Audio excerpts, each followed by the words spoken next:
ভাইয়ের প্রশ্ন হলো যে আমি ডিউটি চলাকালীন সময়ে অনেক সময় দেখা গেল আমার পরনের কাপড় পাক না, তাহলে সেক্ষেত্রে আমার সালাতের কি হবে?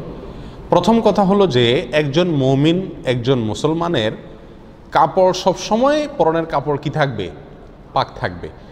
আর সেটার পদ্ধতি কি? সেটার পদ্ধতি হলো পেশাবের পরে পানি ব্যবহার করতে হবে, টয়লেটের পরে পানি ইউজ করতে হবে ভালো করে, যাতে করে নাপাকি কাপড়ে বা শরীরে না লাগে, সেটা খেয়াল রাখতে হবে। যদি আপনি সবসময় এটা খেয়াল রাখেন তাহলে সেক্ষেত্রে আপনি সবসময় কি থাকবেন?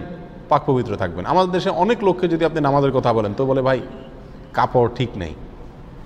এটা একটা হাস্যকর কথাবার্তা। কেন কাপড় ঠিক নাই? আপনার কি ডায়রিয়া হয়েছে? কেন কাপড় ঠিক নেই? এটা তো কোনো যুক্তির কথা না যে আমার কাপড় ঠিক নেই। মুসলমানের কাপড় তো সবসময় কি থাকবে? ঠিক থাকবে।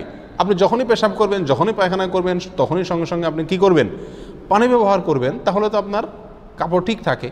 অতএব কাপড় ঠিক রাখা তো খুব সহজ কাজ, ঠিক না? আমি ঠিক বিধায় আমাদেরকে এদিকটা খেয়াল রাখতে হবে যে আমার কাপড় সবসময় কি থাকতে হবে? ঠিক থাকতে হবে।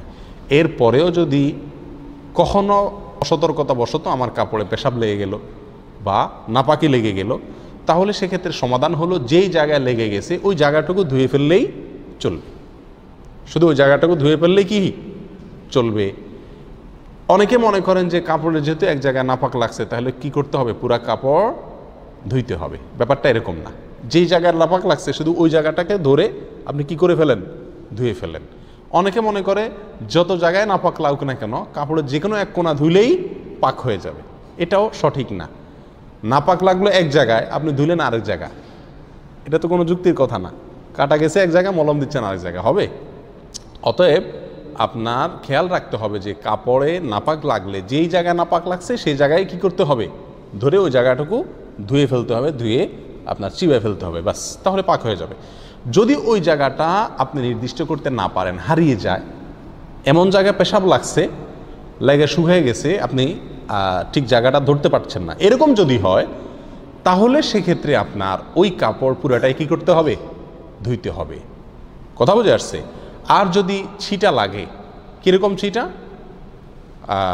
শুয়ের মাথায় যে পরিমাণ পানি থাকে সে পরিমাণ ছিটা যদি আপনার পেশাব করলে অনেক সময় আসে, হাড় বা শক্ত জায়গায় যদি পেশাব পড়ে এসে যায়, তাহলে সতর্কতা সত্ত্বেও যদি এরকম এসে যায় তাহলে ওইটা মাফ, ওইটার জন্য কি হবে না?